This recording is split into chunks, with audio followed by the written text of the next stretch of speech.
You think you can cheat on me and take everything? You're delusional, Jeff. My voice broke the silence of our living room, barely able to contain my rage as I stared at my husband across the table. Jeff didn't flinch. Instead, he sighed heavily, casting an indifferent glance at the divorce papers in front of him. You're making a scene, Laura. Just sign the damn papers. His calm demeanor infuriated me. We'd been married for 15 years. How could he toss it all away so easily? Just like that. I could feel my hands trembling, either from anger or heartbreak. I couldn't quite tell.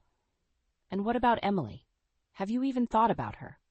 I accused, knowing our 10-year-old daughter was asleep upstairs, clueless about the turmoil unfolding below. Emily will be fine.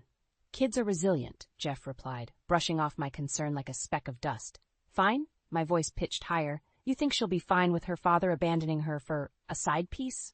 How long have you been seeing her, Jeff? His eyes finally met mine, cold and detached. Long enough. This isn't about us anymore, Laura. It's about what's right for me. What's right for you? I repeated, nearly spitting the words out. What about us? What about the family we've built? Are you seriously this selfish? Jeff picked up the pen, twirling it absent-mindedly between his fingers. I've given you stability, Laura. I've provided for you and Emily. It's not like you won't get anything. The settlement is more than fair. Fair? Please, Jeff. I seethed through clenched teeth. You've taken the best years of my life and traded them for... What? A fling with your secretary? Do you even hear yourself? He leaned back in his chair, looking bored. You're being dramatic. Besides, I'm sick. I can't keep living like this. Stress isn't good for my heart. Your heart. The irony stung.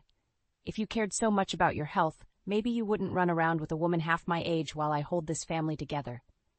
I've made up my mind, Jeff snapped, finally showing a hint of frustration. Sign the papers, and we can both move on. And if I don't? I challenged, voice level despite the chaos within. What's your plan, then? Jeff leaned forward, suddenly fierce. I'll make sure you regret it. Don't push me, Laura. This can get ugly very quickly. A cold shiver ran down my spine. This man sitting before me, a man I once loved, was now a stranger. A threat. Is this what you want to teach Emily? I whispered, my voice trembling. That marriage, love, commitment, all can be thrown away like garbage? Jeff stood up, slamming the pen onto the table. This conversation is over. I'm done arguing with you. Sign them, or, he paused, eyes narrowing. I'll take this to court, and trust me, you'll lose. I watched him walk away, each step a reminder of the life slipping from my grasp. The papers lay stark on the table, a future neither of us envisioned when we first said, I do. For a moment, I stood there, frozen in place, the magnitude of his betrayal washing over me. But as I glanced upstairs toward Emily's room, a surge of determination flowed through me. This wasn't over, not by a long shot. Jeff's words echoed in my mind. Kids are resilient. Yes, they were, and I would show Emily just how resilient her mother could be. The alarm buzzed at 6 sharp. I groaned, reaching out to silence it. Another day, another battle. I shuffled to the bathroom, barely glancing at my reflection. Dark circles, pale skin, signs of sleepless nights and endless worries. I splashed cold water on my face, hoping to wash away the exhaustion. Mom? Emily's soft voice broke through the fog of my thoughts. I turned to see her standing in the doorway, her blonde hair tousled from sleep. Are you okay? I forced a smile. Of course, sweetie. Just getting ready for work.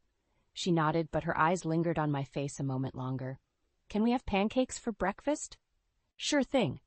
I ruffled her hair as she beamed, her innocence a stark contrast to the chaos lurking beneath our roof. Downstairs, I found Jeff at the kitchen table, reading the paper. The divorce papers were gone, but the tension was palpable. He looked up as I entered, his eyes narrowing. Did you sleep at all? He asked, his tone devoid of concern. Does it matter?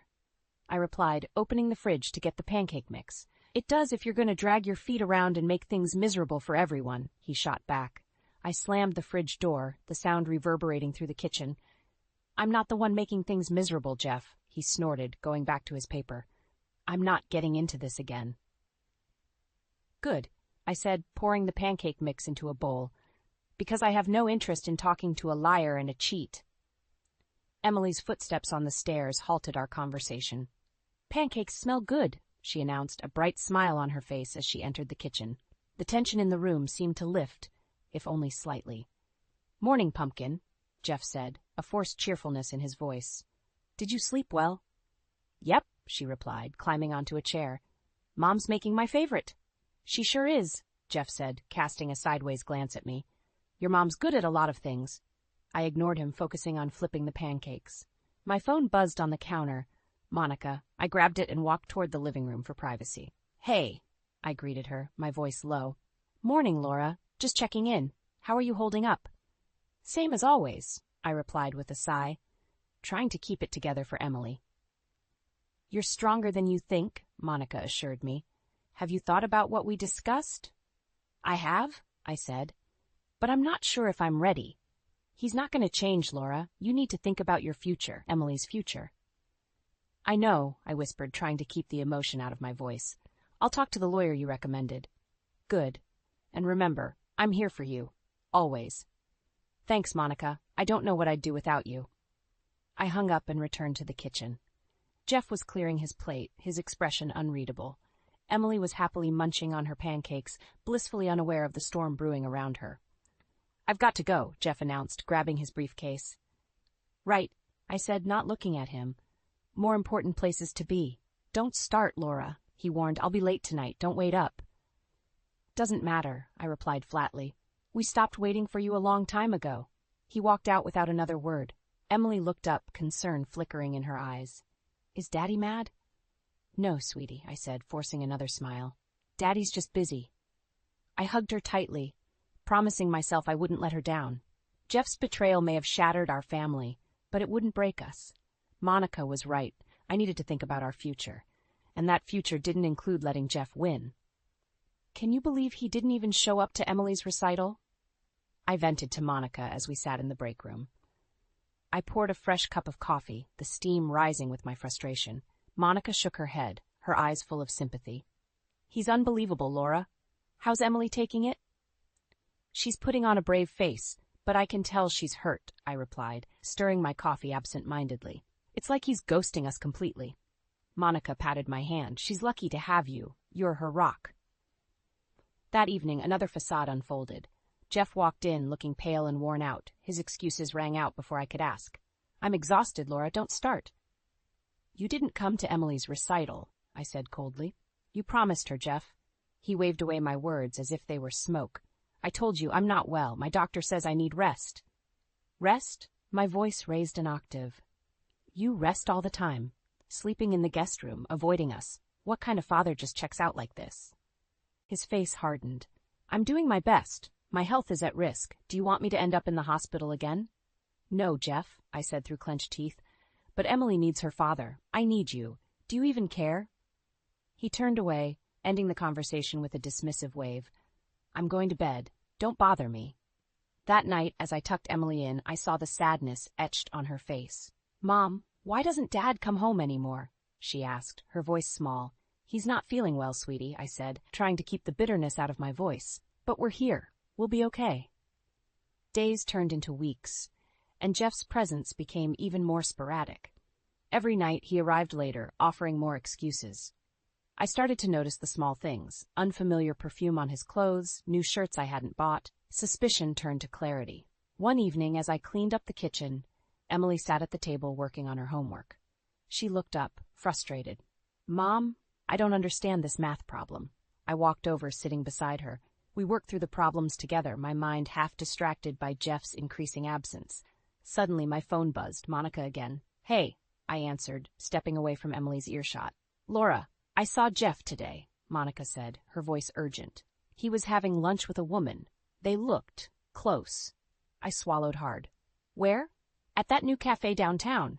You need to talk to him, Laura. This isn't right.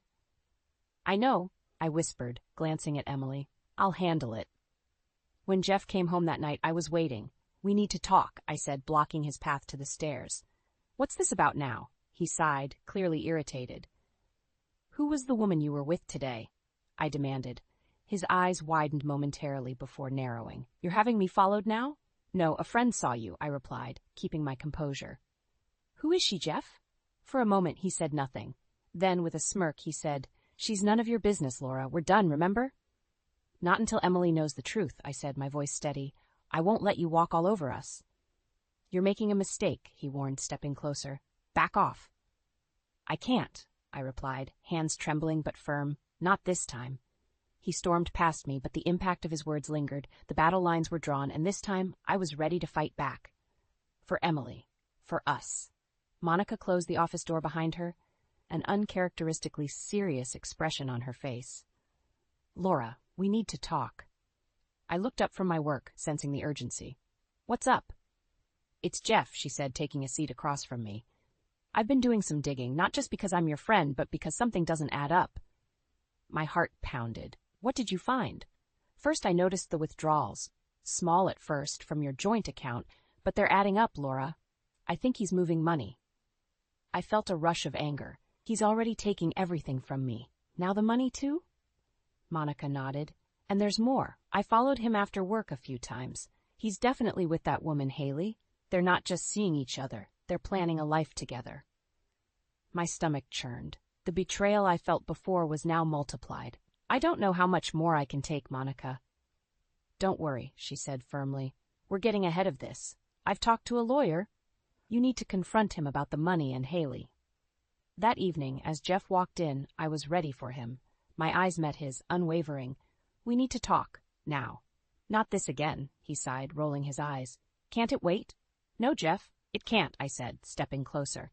I know you've been siphoning money. I know about Haley. Stop pretending. He froze, the color draining from his face. Who do you think you are, accusing me like this? The mother of your child? Your wife? For now? I replied coldly. Did you think I wouldn't find out? His eyes narrowed. What are you going to do, Laura? Take everything? Good luck. You're nothing without me. Funny, I said, my voice steady, because I think Emily and I will be just fine. And as for your money games, I've already got a lawyer. You've crossed a line, he snarled, stepping forward threateningly. You should drop this now before you get hurt. I'll take my chances, I replied, not budging. Now get out of this house. Emily deserves better.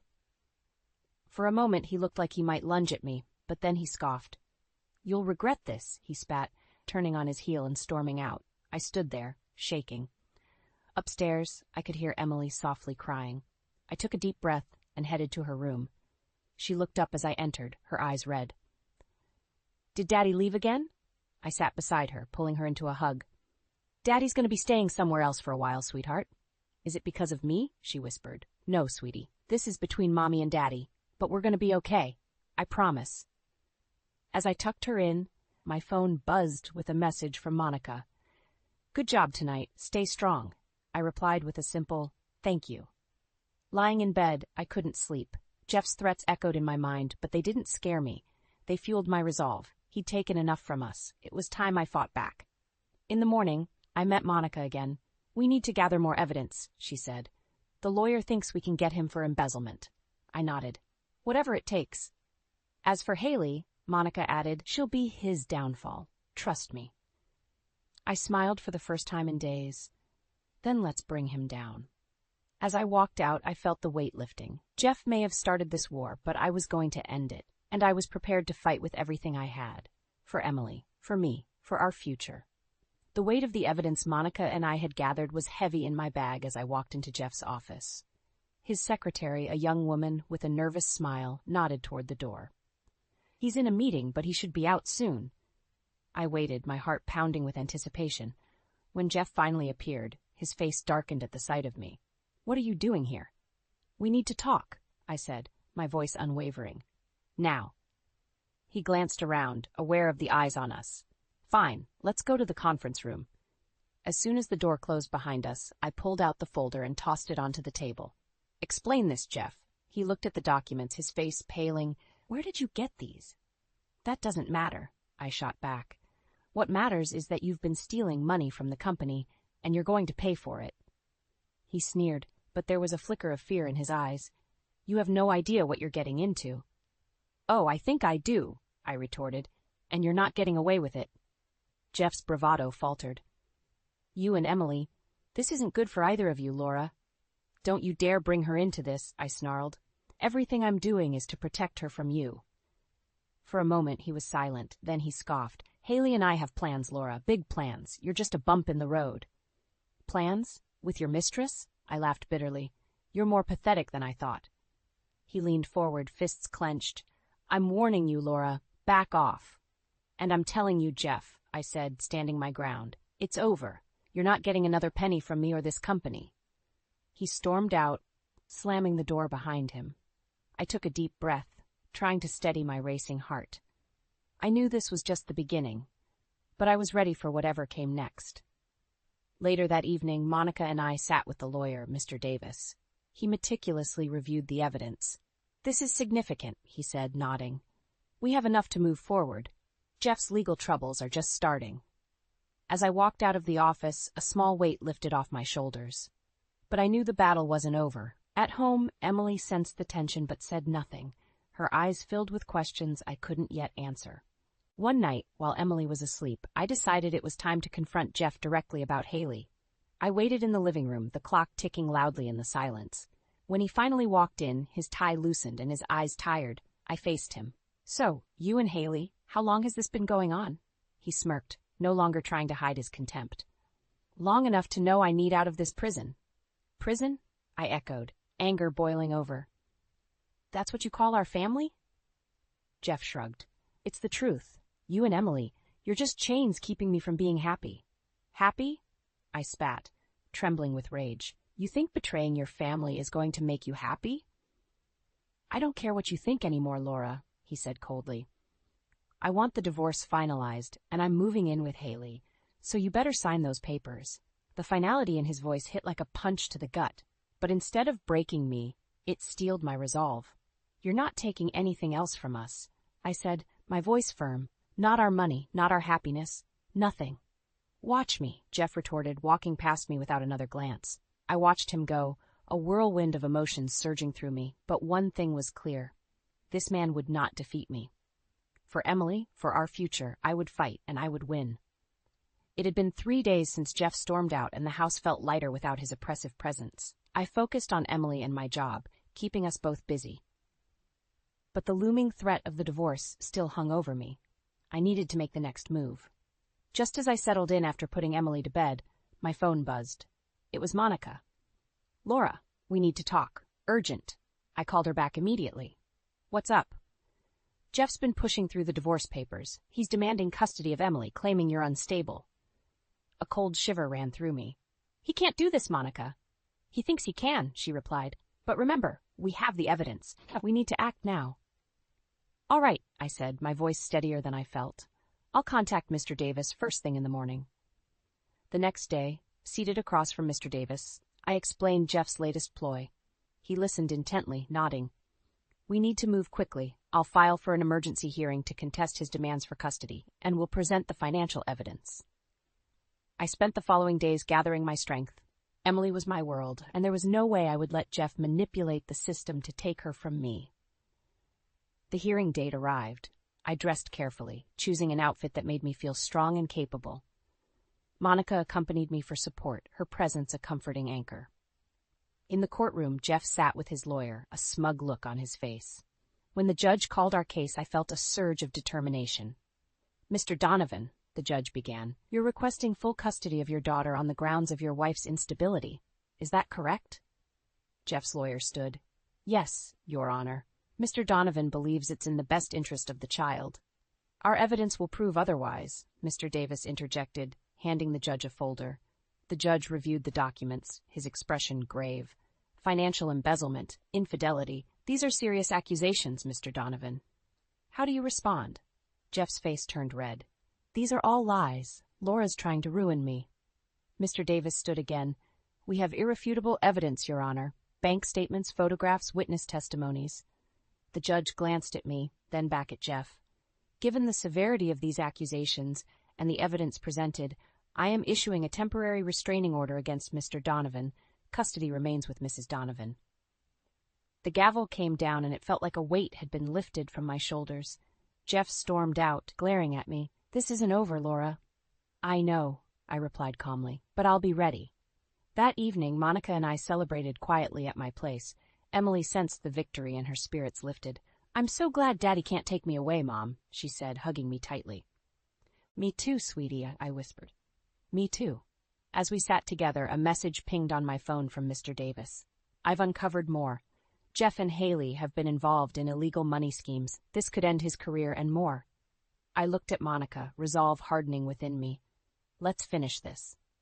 The final confrontation was near, and while Jeff's vile nature had tested every ounce of my strength, I knew we were on the cusp of reclaiming our lives.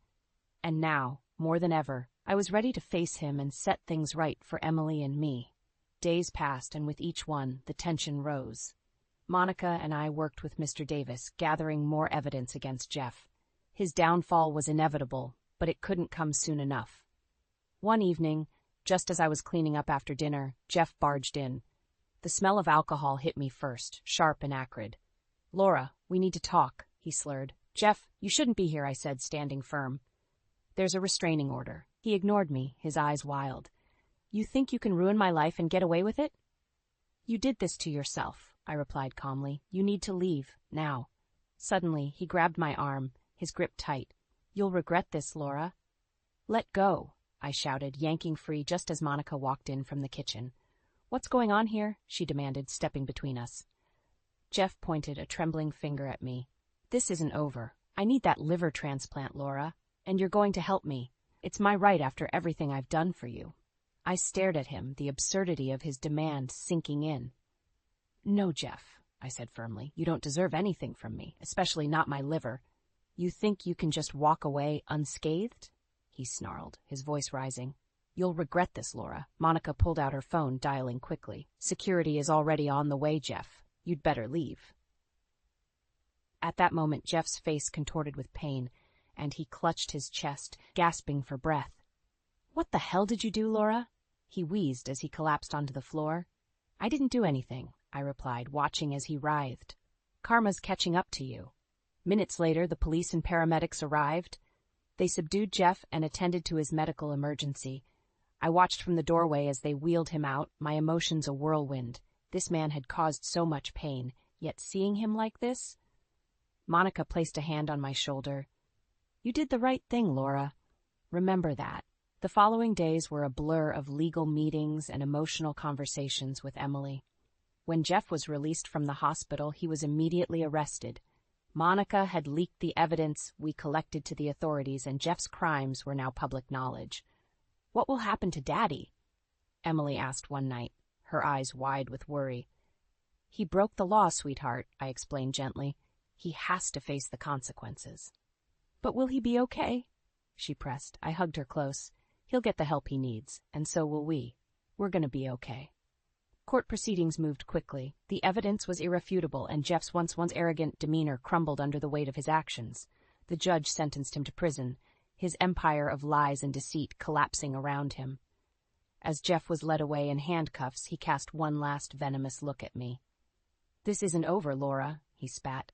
"Yes, it is," I replied, turning away. "For us, it's finally over." With Jeff behind bars, the air felt lighter. Emily and I began the process of healing, supported by Monica and the community of friends who rallied around us. We decided to move to a new city, a fresh start away from the shadows of the past. Feeling the cool breeze of a new beginning, I turned to Emily as we unpacked the last box in our new home. "We're stronger now, Emily," I said, smiling at her. "It's a new beginning for both of us." She smiled back, a hint of her old joy returning. "Yeah, Mom, no more pain, just us." Hope filled the room, and with it, the promise of a brighter future. We'd survived the storm, and now it was time to embrace the sunshine ahead. The boxes were finally all unpacked, and our new home felt more like a safe haven. Emily's laughter echoed from her new room as she explored her space, her joy infectious. For the first time in a long while, the corners of our lives weren't shadowed by fear or bitterness. Monica arrived with a bottle of wine and 2 glasses. "To new beginnings," she said, smiling as she handed me a glass. "To new beginnings," I echoed, feeling a weight lift as we clinked glasses. We sat on the porch, watching the sunset paint the sky in vibrant hues. Emily ran around the yard, her energy boundless. Monica glanced at me, concern flickering in her eyes. "How are you really holding up?" I took a sip of wine, feeling the warmth spread through me. "It's been tough, but I feel like we're finally moving forward. Jeff's out of our lives, and I can focus on Emily without looking over my shoulder." Monica nodded. "You're stronger than you think. You never let him break you." The phone buzzed with a text, interrupting our peace. It was Mr. Davis. Jeff's been moved to a high-security prison. He won't be getting out anytime soon. I showed Monica the message, and she nodded approvingly. Good riddance. Late that night, after Monica left, Emily curled up beside me on the couch, a book clutched in her hands. Mom, can you read to me? Of course, sweetie, I said, pulling her close and starting the story. Her eyes grew heavy with sleep as the comforting words filled the room. When she finally fell asleep, I carried her to bed, tucking her in gently. As I looked at her peaceful face, I knew this was the life we deserved, one free from Jeff's manipulations and deceit. Days turned into weeks, and the wounds slowly began to heal. One morning, as I was getting ready for work, Emily came running in with excitement. Mom, look, I painted this in art class. She held up a bright, colorful painting of a flower garden. The joy in her eyes was contagious. It's beautiful, Emily, I said, hugging her. You're so talented. We hung the painting on the fridge, a symbol of our fresh start. Every day, we built new memories, and the scars from the past faded a bit more.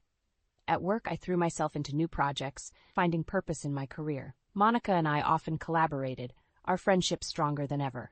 One afternoon, she caught me in the hallway. Laura, there's someone I want you to meet. A tall man with kind eyes approached, extending his hand. Hi, I'm Alex. Monica's been telling me great things about you. I shook his hand, feeling a flutter of nerves. Nice to meet you, Alex. Monica winked. Alex just moved to the area. I thought you two might hit it off. As we chatted, I realized I was smiling more than I had in years. Maybe there was a chance for happiness again, without the shadows of the past haunting me. That night, as I tucked Emily into bed, she looked up at me with those big blue eyes. Mom, are we going to be okay now? I smoothed her hair back, my heart swelling with love. Yes, Emily, we're going to be better than okay. We're going to be happy. She smiled, a pure, radiant smile that lit up the room. I love you, Mom. I love you too, sweetheart. As I closed her bedroom door and headed to my own room, I felt a sense of peace settle over me. The battle had been long and hard, but we had come out stronger, more resilient. The future was ours now, filled with promise and new beginnings. And I knew, without a doubt, that we had finally found our way home.